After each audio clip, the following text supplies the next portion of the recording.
Yeah, I'm watching the rise, and I wouldn't say I'm shocked cause I'm hardly surprised. This one's for the ride, this one's for who knew I'd make it, just needed some time. This one's for my wife, could've left 1,000 times just about my side. This one's for the grind, I knew it went. Hey, what's up everyone? My name is Randy Kaye and I'm the host of the Caught Up podcast. Today we have Krista Crawford from Triple Crown Sports. Krista is an event director for TC Fastpitch and a former collegiate athlete who has spent over 10 years coaching 16 and 18U teams in Colorado for the TC program. Krista, it's always great to see you. Thanks for taking the time to catch up. Hello. Thank you guys. Thanks for having me, Randy. It's good to see you. You're welcome. How is everything? Everything's good. This time of year is obviously crazy busy. We're ramping up for all of our summer events. We just did our Power Pool selection show. And then I also run Triple Crown Nationals, help with Zoom in June. So this time of year is just crazy busy, but we thrive in these moments. And so life is great. Awesome. So I see you listed as an event director. And you're pretty much more, just like you just said, more specific, a few events. Do you have any other responsibilities there at Triple Crown? Yeah. So I try and help with all the top clubs in the country, know them, know their teams in and out, build relationships with the top teams in the country. And so any events that they go to, I kind of am their liaison. And I work with them on getting them placed in the right divisions at those events. I ran Zoom in June when we acquired that. We started Dawn Battles On. I have transitioned those to Caitlin Flynn, but I still have a role in scheduling for them. And then we started a new event in Florida called the Florida Fall Showcase. And that's the last recruiting weekend of the year in November.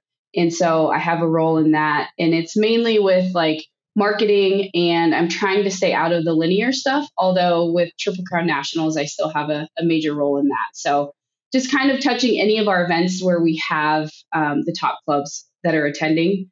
So it's kind of a one-stop shop for like you know, when you're coming with your teams, you can call me and I can answer a lot of your questions and you wouldn't have to call all of our event directors here. So we wanted to streamline that process for anybody who is in those. I don't coach anymore, so I'm really just on the event side. Okay. But I have a problem with raising my hand too much here and just putting my hands in a lot of different things. Also with Alliance, I help execute that event on the West Coast. So There's a lot there. Awesome. All right. Well, I don't feel so bad now when I call and bug you. No, hey, I'm your person. Awesome. All right. Well, I didn't know that was in the job description. I thought you were just being nice. No, that's me. Okay. Well, let's get into it. You know, as we spoke earlier this week, we were kind of chatting about, you know, some different things, and the Power Pools selection show came up, and I had a few questions, and I thought, man, this would be a great opportunity to have a discussion and talk a little bit about the process and what it takes and how to get in, because as you can imagine, we're all out here trying to compete, and schedules matter. The events you're going to be in matter, not only what events, but also what bracket and things like that. So, especially when it comes to building your team or your program. And so, you know, I can only imagine on your end how much time goes into this. But as a coach or a club director, you know, these types of things, player rankings, watch lists, selection shows. We spent a lot of time dealing with the after effects of a team or a coach not being selected. So I've been there, you've been there. So I'm glad you've decided to come on and help kind of educate the softball community. Let's first talk about the history of Power Pools.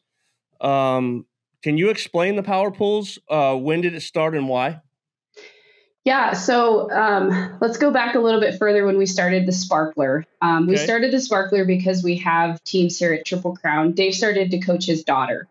And so with that team, we couldn't get into the Independence Day tournament or the fireworks tournament. And so we figured there was a lot of teams in that same situation who wanted to come to Colorado. They couldn't get in. So 2002, we started the Sparkler.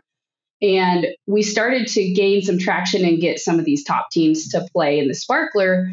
And their request was always to segment the talent. So they were playing only the top teams because that was their goal. And so we built Power Pools in the Sparkler. And then in 2010, we acquired the Fireworks. And that's when we had Texas Impact was playing, Firecrackers Rico, like a lot of those top teams were playing, but we didn't really know them. And so for a couple of years after we acquired the Fireworks, we ran Fireworks Power Pools and Sparkler Power Pools separately of each other. And we realized that these were the same group of teams. And so we decided to merge the events and continue to segment the talent. And so we took those Fireworks Power Pools and Sparkler Power Pools, and we made what we call now our National Power Pools. And we added our Supplemental Power Pools when we merged them, because we just had so many teams. And so we wanted to create two divisions. It allowed more teams that were on the bubble of getting into National Power Pools an opportunity to play at that highest level and to earn their way into National Power Pools. And so that's what we did. And that's how National Power Pools came about. We added those Supplemental Power Pools. And now just 2 years ago, we added our Fireworks Power Pools. And so that's kind of the evolution of how we've had the Power Pools and how that's, come about. So when we acquired Fireworks, that was really when we started to merge everything into one event. And do you remember how many you originally started with and how many you have now? I don't know the exact number. We've always tried to keep it in that 40 to 50 range. And now in the 18U division, we have 48 National Power Pool teams. So we have really tried to keep it small and, difficult to get into. If we start to water it down, it just is not the product that those teams are looking for. And so we try and keep that small, but we have our other divisions like Supplemental and Fireworks where you can earn your way into that next highest division. Yeah. And I've always remembered it as, up until maybe last year, I haven't even really noticed that it turned into National Power Pools. I just always, listed it on my schedule as Power Pools. Can you kind of give me that, I don't want to say pecking order, but if I'm not mistaken, it looks like it's National Power Pool and then Supplemental to get into that National Power Pool. And then are you calling it Fireworks Power Pool to enter into the Supplemental? Is that how it works? Okay. Yep, exactly. And that's the order. When we added the Fireworks Power Pools, so we 2 years ago, we wanted to add the Fireworks Power Pools because we had this division called Fireworks. It didn't really mean much, and it wasn't really like, it was like one step above our Sparkler Open division. And teams were asking to play in the Fireworks division, but they really couldn't go anywhere from there. And those teams were really on the bubble of being in Supplemental Power Pools.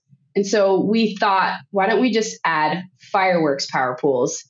If they win their pool, they can play into Supplemental Power Pool bracket. And so it just added one layer of Fireworks and, calling it Power Pools. It's just special for the teams to be able to be in that division. But when we did that, we had to define what just Power Pools was. And so we decided to call it National Power Pools because that's really what it is. Teams that play on a national level consistently. Yeah. And I don't want to jump around too much, but can you define or can you explain to the audience what does a national schedule mean to you or Triple Crown Sports when you look into that? What does that mean to you? Yeah, great question. So National Power Pools are teams that consistently play at a national level. So you'll see them travel a national schedule. What you'll find is they consistently come to Colorado. And they can play an IDT. They can play with us. It's not particular. They don't have to only play Triple Crown, but they're coming to Colorado because this is the largest event in the country. The college coaches are here. The top talent is here. So being in Colorado is critical. And then playing at a national championship event. And I look at 3 championship events as like a national or the top tier. So we look at Triple Crown Nationals. We look at PGF, more specifically the Premier Bracket. And then we also look at alliance. Anyone who's finishing in tier 1 or they've made it into tier 1 and they have a high finish. So those are the 3, or I guess the 4 events that I look at as like a national schedule for national power pools. And those teams consistently play in those. We've had teams who they come to Colorado and they don't go to a nationals, and that just lessens their chance to build a strong resume. Gotcha. And when you say consistently, how much does longevity of a coach or a program play into that? And let's just say they're consistently going and competing, but maybe they haven't won, a national event or done something like that. Does that play a factor? It does. It does play a factor, and a lot of that comes down to relationship as well. So the coaches in the programs that have been coming and playing most likely have a relationship with Triple Crown, and we can call and have that tough or that hard conversation of where are you really at? What I like about it is they know what it takes to compete at that level in Colorado. So a lot of times teams will come and it'll be their first year and they'll say, I should be in national power pools. And my first question to them is why? You haven't been here. Do you know what it takes to play at that level? Do you know what type of pitching do you need? Do you know what you need to play at that level? So I like it because they've been here. They know what it takes. They know what the week looks like. And, I can trust because we have a long relationship of competing at that level. So longevity matters. Yep. Cool. I want to jump back a little bit on the fireworks power pool. One of the questions that was asked, does a team that competes in the fireworks power pool, do they have an opportunity to level up to supplemental and then supplemental to national, or would that be, the reward or the prize would be to level up, and then obviously, maybe next year you're a supplemental team. How does that work? Yeah. So anybody who's in fireworks power pools and you start there, if you win your pool, so you'll be in a pool of 5 teams, you'll play 4 games. We take each winner of every pool. There's confusion in there's only one fireworks team that goes to supplemental. That's not the case. If we have 15 fireworks power pools, 15 pools, then we'll take 15 of those fireworks teams and move them into the supplemental power pool bracket.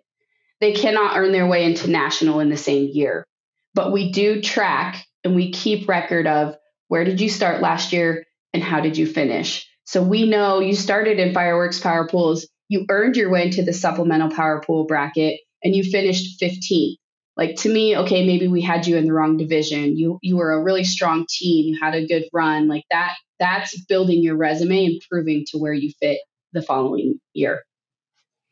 And how much does who you have coming back on that team play a factor when bringing that team back?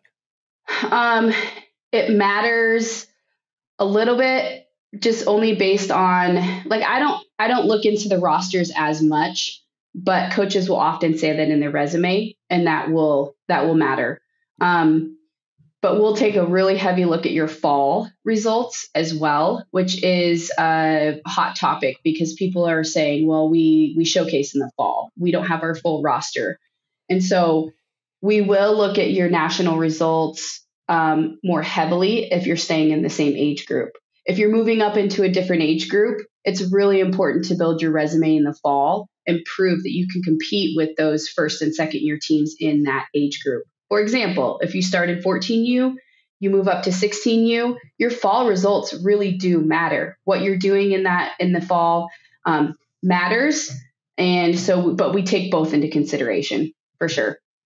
That's a great point, because one of the questions that I had for you is there's a definite difference between a younger, let's call it a first or second year 14U team that has been together for 2 or 3 years, let's say from 12 into 14, going in 16. Those teams can compete because they've been together. There's a familiarity with a group.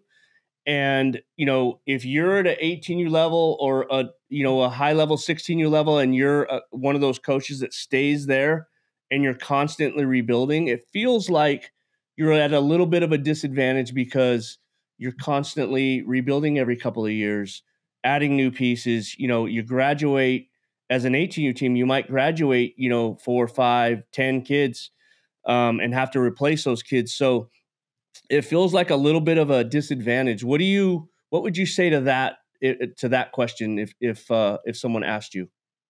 If they're rebuilding their roster? Yeah, if they're continuously having to rebuild their roster because they do just stay at one age level, as opposed to a team that, is coming up and stays together and is running through and competing. Like how would those two align, or how would there be any disadvantage to the coach that just stays in one spot? It depends on the size of their program. And so like with the Firecrackers, they have a feeder system. Some of these and even if it's on a smaller scale, that really, really matters, because I know that Rogue is always going to come and they're going to continuously build that 16U roster. They're going to have talent because they have talent coming up through their organization. If it's a smaller organization and they have a hard time rebuilding that team and finding top talent in their region, then it's harder. It really is a disadvantage. But if you start at 12s, work your way up, I just think you have a good chance of building your resume and proving time and time. When you play at a championship level and you win, that's like the best thing you can do for your resume, because you're proving on the dirt to everybody out there watching, this is what we have and this is how we compete. So that really matters. But it goes back to that longevity. If you have a program and we know that you're consistently rebuild and add players to that team, then that's okay if a team stays or a coach stays at that level. So longevity and relationships play a factor. Yep. When you talk about fall results as well, my experience has been, you gather up some kids, you put your team together, and you spend the fall getting better. It feels like, because we've had this conversation, it feels like, and you said it on, just today, that the records and the results matter. It kind of feels like we have to put the teaching and the development a little bit, I don't want to say on the side, but again, winning matters. And I love that, because we're pushing competitiveness, but it seems like it's going to be a fine line to kind of navigate that. I'm just wondering if you've heard anything else from anybody regarding winning versus development in the fall, because from my experience, the teams get better, and our goal is always just to compete in the summer. We're going to get better in the fall. We're going to work to become a better, more fundamental team, game IQ, or just a well-rounded program, and then we go try to compete in the fall. Have you heard anything else like that when it comes to competition or competing over development? Yes. And that's where, I wish, and I tell everybody who I have a conversation with, the selection process is good, but it's not perfect. And there's no way for it to be a perfect science unless we're in college sports and we have RPI rankings. And, we just have so much change in our sport. 1 year a team can be really good. They lose their best pitcher and they're not the same roster. Yeah. And so I wish this was a perfect science and I could just lay it out. This is exactly how you get a national power pool spot. But we look at a lot of different things. We have a selection committee. It takes us 2 to 3 months to actually go through. I look at every single team that applies. I look at their game changer. But going back to your question about the fall, there's a lot of things that I look at, not just your results. I don't look and say you're 12-2 in the fall. I look and say you're 12-2 in the fall. You've played the best teams. You've lost to the 16U team that won national power pools by 1. And so I look at a lot of different things. I look at where you go and how you compete. Also, if you're going to a lot of the showcases, I look at where they place you. Are you playing at the top complexes? Are you playing the best teams there? Because those directors in your region are also doing the same type of research, legacy, veterans, Scenic City. I talked to Jason Gusaif. I talked to people in the Northeast. I talked to people in California, middle of the country. I talked to those directors, and I can see where they're placing those teams as well, because they have to do their own research to segment talent as well. And so we look at all of that. It's not just about wins and losses. It's about who are you actually going out there to play and how are you playing against them. But if you're going and you're playing teams that we've never even heard of or don't come to Colorado, you're not doing yourself a favor in building your resume in the fall. So yes, you can do both. You can compete, and then you can also develop your kids in your roster in the fall. Because I know also, if you beat one national power pool team in the fall, that does not mean that you're a national power pool team, because that team might not have their full roster. That team probably was missing some pitchers. So it's this fine line of like not putting too much emphasis on the fall, but also taking it into consideration. Yeah, you guys really have to have your ear to the ground when it comes to what's going on and who is at what tournament. And that's what I do know about you guys is you call, you ask questions, you do you investigate, you're asking those questions to people that you trust. So I've always appreciated that about you guys. Let's talk about Road to the Rockies. So I know that you've made it a little easier, and to me, the NIT has always been the one that we always would try to go down and win a berth. With there's a bunch of other high profile clubs that go down there and do the same thing. But let's talk about that. What is that? Has that always been a thing? A paid berth at all of these events, or are some of them new? How does that work? Yeah. So we've been asked for multiple years, how can I earn a spot into national power pools? And we, for years, fought it. And we just said, finally, like for us, we wanted to give the customer an opportunity to earn a national power pool spot, earn it on the field in the fall. And so we looked at our fall schedule and said, how can we put one or two of these Road to the Rockies events in each region of the country? And so this past fall in 2023, it was the first time actually doing it. And we like it because if it really matters and it's at the top of your list to get a national power pool spot or compete, then you'll go to one of these Road to the Rockies events and you'll try and earn that national power pool spot. And so we're giving teams an opportunity to earn it on the field rather than just leaving the ball in our court and leaving it up to our selection committee. And so I like it because I can tell teams if you didn't get into national power pools, we have a way for you to actually earn your way. And if you go there and you don't win, you're still building your resume because you're playing in an event that matters with a bracket in the fall, and you're showing what your team has. And so it's back to that qualifying, system and just giving teams a way to earn it on the field. It's really good for those teams that are just one-offs and they're not part of an organization, and they don't have the resume of coming to Colorado. Then they can go and they can earn it on the field. Yeah, I think that has been great. Do you see it really elevating Triple Crown and making it more of a priority for some?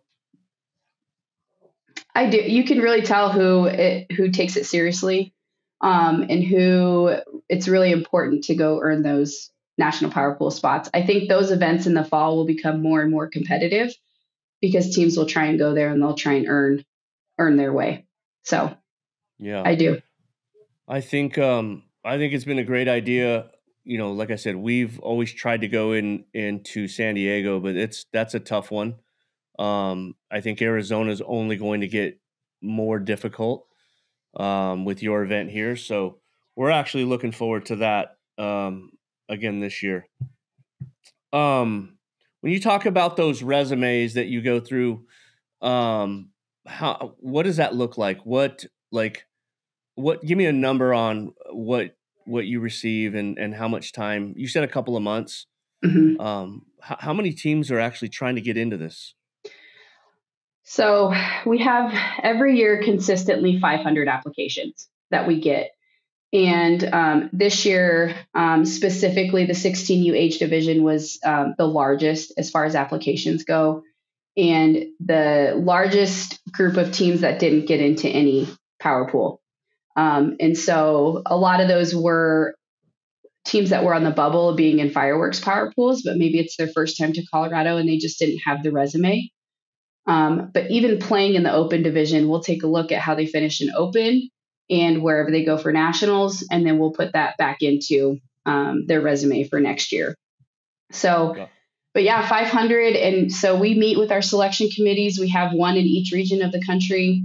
We meet with them at least twice. And then we, in the meantime, look through all the game changers, and it's a process, but putting like the way they fill out their application is important as well.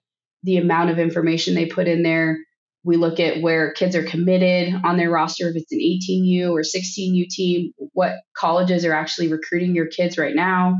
So we take a look at all that information, and we take it seriously. It's not a perfect science, and I wish it was for my own mental sanity. But we have a lot of people working on the project with us. So, gotcha. When you talk about endorsement from colleges, how does that work? So teams can have college coaches fill out a basically reference sheet, or they can have the college coaches reach out and say, this is really a top team in our region, or I recommend that they be in power pools in Colorado. I would just tell people that college coaches are very honest with us. And so if you have a great relationship with them and you reach out to them and you say, hey, can you give us a reference to Triple Crown? They will, but they're also very, very honest. Tournament directors are very, very honest with us because their reputation is on the line at that point as well. And so just be careful with that, because when college coaches are reaching out, they're gonna tell us the truth about the rosters, which is good. If you have a really legit roster, then they'll call and they'll be honest with us. But that's important. And then also just having a conversation with us before the selections come out. We have, and it's getting better every single year. Teams are expecting and they know where they should land. So it's not as big of a surprise. But some teams will get really upset and they'll call and they'll just expect that we knew something about their roster. And that's not necessarily the case. We can only know so much. We're looking at every team throughout the entire United States. We can't know everything about every team. And so I encourage people and these coaches to be an advocate for their kids. Call and talk to us. Call and have the conversation with us in January and February, because by the time March hits, we're done. By the time actually middle of February, we're done with our selections. But if you didn't take the time to call and have a conversation with us, then that's just as much on the coach. If you didn't fill out the application, that's on you as a coach. Like, you have to do certain things to make sure you're in consideration. Gotcha. So I'm going to go ahead and jump into some of the questions that I got. One of them was that their daughter is on a good team with a newer, less known coach. And they're starting to wonder if this was the best opportunity to try to stay with that group, even though they're competitive. What would you say to that? Oh, I have some personal beliefs on this. It's cool that Power Pools means so much to teams. The culture in Fastpitch bothers me a little bit, because if you're not getting what you want, the thing that instead of being loyal to a program and sticking it out, if you're getting what you need as a player, you're being developed, you're getting college looks. If all of it's a program with character, like all of those things matter. And I think wherever your kid is getting developed is where you should stay. Just because you're not happy with one particular situation, or you didn't get into, whatever division you wanted to in Colorado, I don't think it's the right move just to jump from that team and go and play with a different team. That culture in our Fastpitch world is something that bothers a lot of people. It bothers me. There's something to be said to be loyal to a program, and to help build that program. And, even when you're a senior and you're committed, staying and playing with that team and going to nationals is going to help that program. It's going to help them in the future. It's going to help them, with their rankings. But if just because you got what you needed out of the program, you got committed, and now you're not going to go on that last trip with the team, that really has an impact on that organization and maybe where they finish and maybe where they're ranked the following year. So, just remember you're paying it forward. And when that player was a sophomore, there was seniors on the team that stuck it out and they went to nationals with that team and they had a strong finish. So I get bothered by our Fastpitch culture. You see it in college with the portal. I'm not happy, so I'm just going to pick my toys up and leave. That's basically what it is. Same thing with teams coming to tournaments. If just because you have one bad experience doesn't mean that that's the way it's going to be. It doesn't mean that us as event directors, and I'm speaking for all of them across the country, we're constantly working to make the best product that we can for you. We can't control the weather. Sometimes we bust our butts to make sure we have the best facilities and something happens with our field crew. So it's, we're working hard to make sure we have good product for everybody, but there's a lot of things outside of our control too. And, well, fine. I'll just, I didn't get National Power Pools, so I'm just going to go to IDT. Work with us and help us build this selection process so it's good for everybody. But just getting mad and leaving isn't solving the issue. And I guarantee you'll probably call and we'll have to have a conversation the following year. So that's a hot button for me because our Fastpitch world is just very different, and it's hard to find loyalty, but when you do, it's really special. For sure. Another question I had was, my team had a winning record during the fall and beat some bigger named programs, but did not get in. So I would have to look at that specific team, but my guess is they didn't go anywhere the summer before, and they didn't play a national schedule. Also, I would have to take a look at who they actually played in the fall and in what environment. But it also goes back to having a conversation with us before the selections come out. I give my cell phone out to pretty much everybody, and because I care about customers hearing back from us. And so I'll have the conversation with anybody. The timing is important though. Call and be an advocate for your kids before the selections are made. I can't stress that enough. Yeah. One of the things that I've experienced over the years is I've had coaches say, hey, we had a winning record in the fall and we beat this team, this team, and this team. And then I've actually picked up the phone and called those particular organizations and said, hey, so-and-so beat this team. Tell me about that team. Where does that team land in the pecking order of your program? And they'll say, yeah, that's probably our third or fourth team.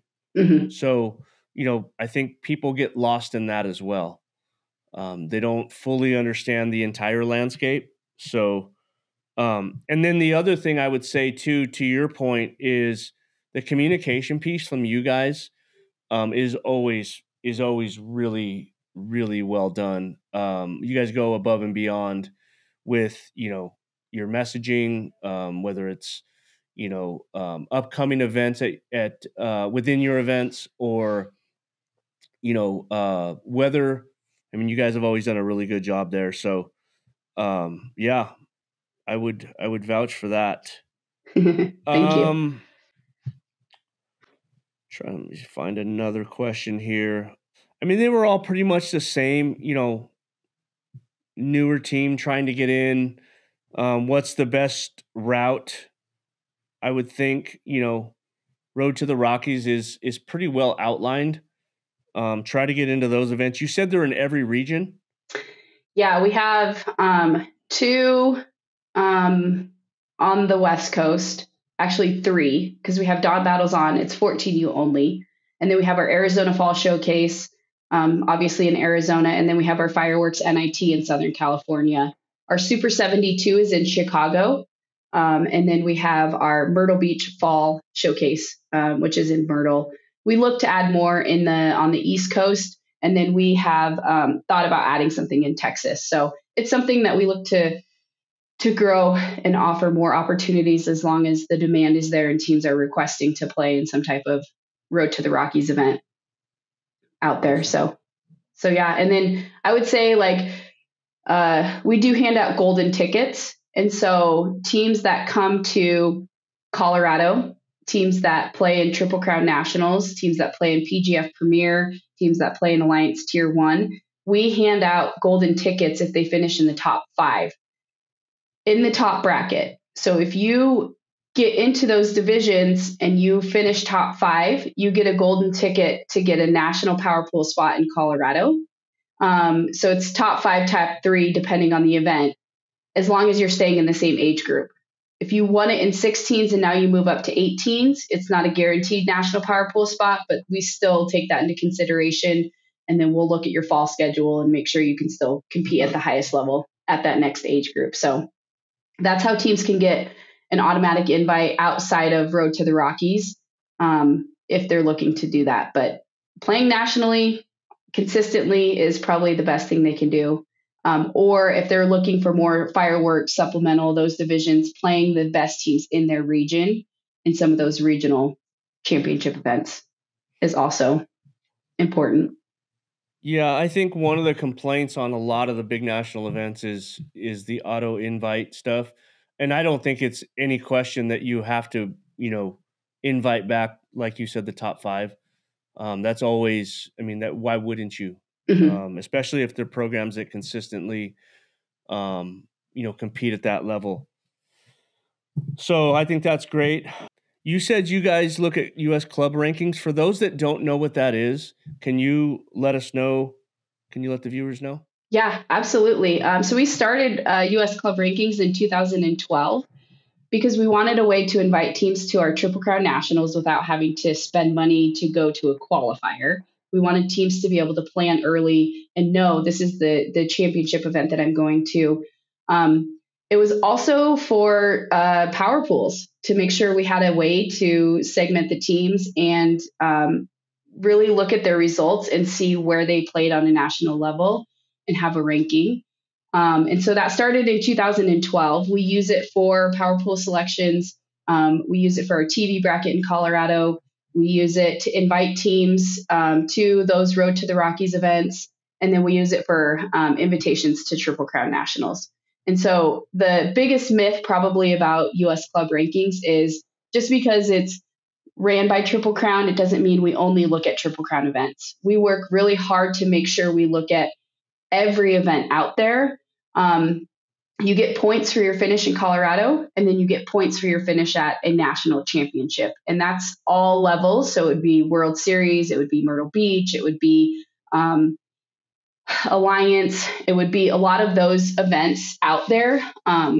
Legacy, Atlanta Legacy, like we use, Jason Gusaif, he has some Show Me the Money events. We try and use all of those results to build our U.S. club rankings. And it's also not rewarded on number of play. So like if you play in more events, it doesn't mean you're going to get more points. So if you go to 3 national championships and you come to Colorado, you're not going to get more points. We take your best finish from your nationals and we take your Colorado finish. And so I like it because we can take a hard look at those teams and then we have those finishes listed on the U.S. Club Rankings website. Gotcha. I'm going to have to get that out there a little bit more to some of our groups. What about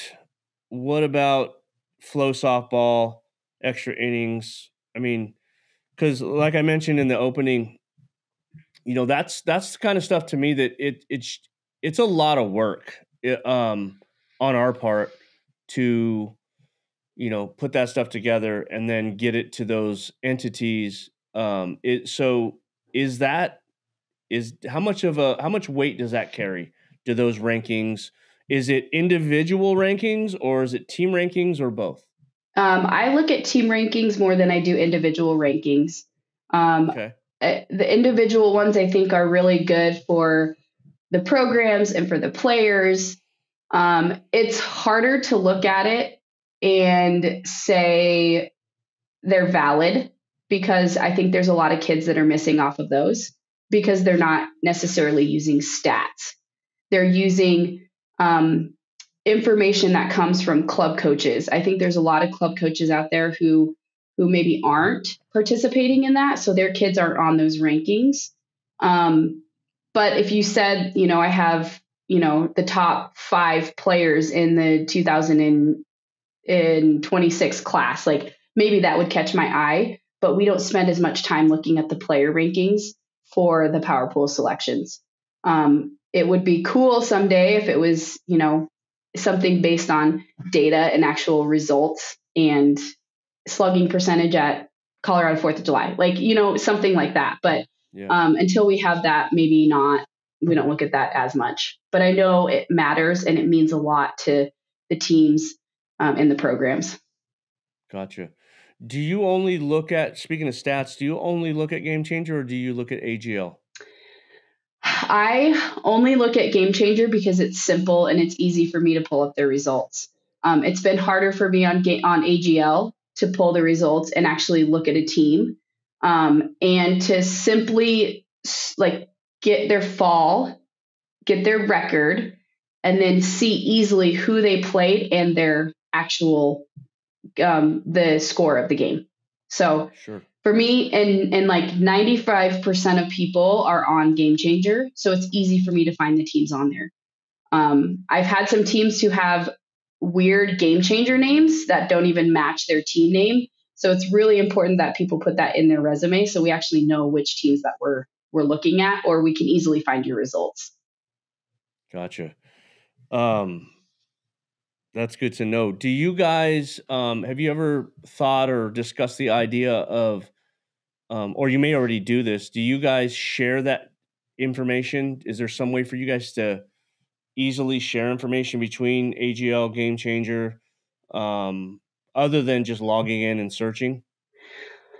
We do. We have a really good relationship with AGL and Game Changer. And there's product that we can build basically off of results as well. And so we work closely with both of them, and we do have a good relationship. So we can share information. We can, easily look at results. We can give them feedback on, we'd like to see this, we'd like to see that. So we do have a good relationship with both of them. Awesome. What are your thoughts on, is there ever going to be, this is another question that was asked, is there ever going to be a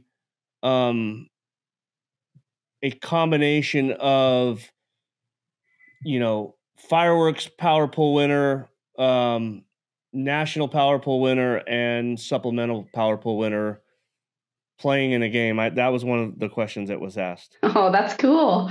Not yet. I have been asked more times this year than ever if there's a way from someone in the open division to earn their way into fireworks power pools. So teams really like this concept of being able to earn your way into one division higher when you're actually at that event. And so that's something that we'll always consider. I think format leads into everybody's experience when they come to Colorado. So we're always willing to try things. We're always asking ourselves what's next. And so a lot of our information comes from internally, but also externally with the club coaches, college coaches, because at the end of the day, we're an event company. We want to put the best product out there for the college coaches, for the players, for the parents, for the siblings. Everybody that comes to a Triple Crown event, we want them to have a great experience. And that's really what matters to us. So we're looking for what's next. What's what can we do? So it's, I think you had asked me before about myths of Colorado. And I think one of those is, if I'm not in power pools, I shouldn't come. I hear that a lot, and that couldn't be further from the truth. Or I can't come to Colorado unless I'm invited. Same thing. We have open divisions. We want every Fastpitch team to be in Colorado because there's so many college coaches here. It's a beautiful place to play. There's so many things to do when you're not playing softball. And we have about over 5,000 kids get recruited that aren't even in any type of power pool system because they're playing in showcase games. They're going to college camps. They're going to the CSE eval clinics. So there's so many things for people to do if you're in the open division to still be seen by college coaches and college coaches that fit those programs. So that's a big myth of teams coming to Colorado. I have to be invited, and if I'm not in power pools, I shouldn't come. Those two couldn't be further from the truth. And it all depends on your goals as a team. What are your goals, and how are you going to build your schedule based on those goals? I think coaches really need to just simplify it and say, these are our goals, and this is what we're going to do to get there, instead of getting caught up on this is the division I'm in. And there's lots. We constantly think about the product we can build for the teams that aren't in the power pools. How can we help them? How can we get their kids seen by college coaches? That really matters to us. I'm going to throw out the final question from the posts that I made yesterday. And this one is, since I'm not in a power pool or a supplemental or, a national power pool, I'm going to be in the open division, and there's no sense, to your point, and I think you said this, there's no sense in coming because we won't get seen because college coaches only go to the main fields, and being in the open, they're not going to be on the main fields. What would you say to that? I would say being in Colorado, first of all, playing in June, July is probably one of the best locations to play during that time of year. When you come to Colorado, you get to play against teams from all over the United States, not teams that are just in your region. So it truly is a championship event where you get to see teams from all over the country. So your experience right there is going to be top notch. And then the amount of time and effort that we put into getting college coaches of all levels to Colorado is unheard of. We have 3 full-time dedicated staff to building relationships with college coaches, helping provide financial support for them to get to Colorado, and to spend time with those open division teams. And that's through showcase games, getting players on the field. And those are on-field experiences with those college coaches. And so playing in the open division is not a bad thing. Your kids are still going to get seen. You might not get seen as much with college coaches at your backstop, which is what people get. They fret over that part of it. But as a coach, if you're coming to Colorado playing in the open division and your kids are in showcase games, they're signing up for college camps, they're going to the CSE evaluations, which they can get a report that tells them this is where you fit in college. This is where you should spend your time. This is the college coaches you should talk to. Then they're doing really what they need to do when they come to Colorado. Because all of those college coaches are here, and we're helping those coaches match up with those players who fit at those levels. So I don't think it's a waste of time at all. I know plenty of teams that come in the open division, and they get their kids seen, they get their kids signed, they do what they need to do for their programs, for those kids to play at the next level. Sure. I think you said it. They get enamored or discouraged by, the backstop, the participation of coaches at the backstop. But what they don't realize, to your point, is you have the CSE event, you have showcases, you have college camps, multiple organizations run camps that will have college coaches at, or, little side workouts.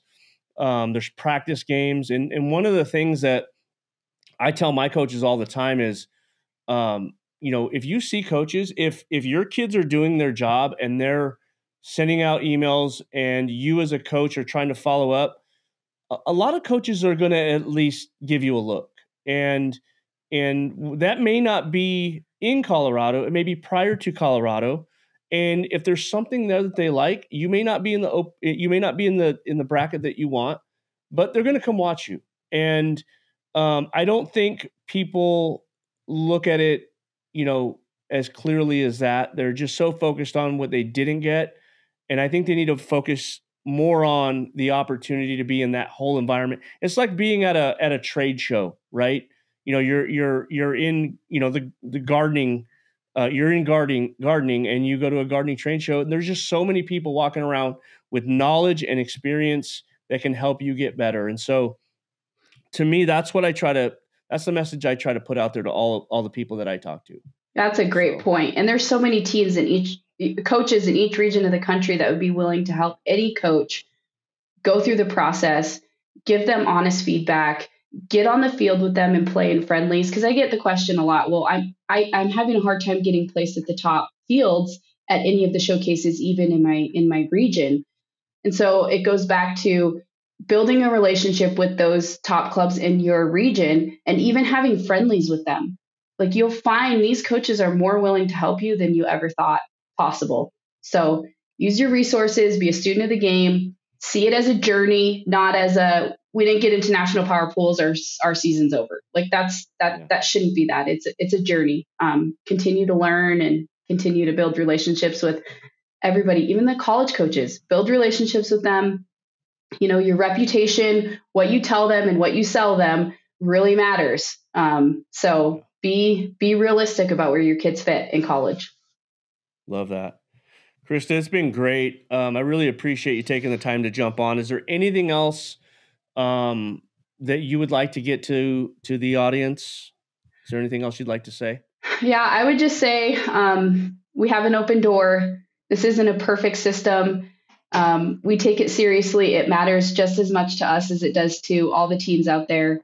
And so just, take the time to get to know us. We're going to take the time to get to know you, and just see it as a part of your process and your journey through Fastpitch softball. But also good luck to all the teams. Summer's coming up, and I just hope that everybody has a great season, and that we look forward to seeing everybody in Colorado for sure. Let's have some great weather and yes, a great time in Colorado. Yes, amen to that. All right. I just want to say thanks for listening. We will continue working to elevate the sport and get caught up with those who are influential in the Fastpitch community, and hopefully we can help you navigate your softball journey. If you enjoyed this content, please like and subscribe to our YouTube channel, Caught Up with Randy Kaye, or at Coach KAZ. You can listen on Spotify, Caught Up with Randy Kaye. You can also find us on X and on Instagram using the handles at Coach KAZ. Thanks again. Safe travels. Krista, appreciate your time. Thank you, Randy, for what you're doing to educate our Fastpitch world. I appreciate it. You're welcome.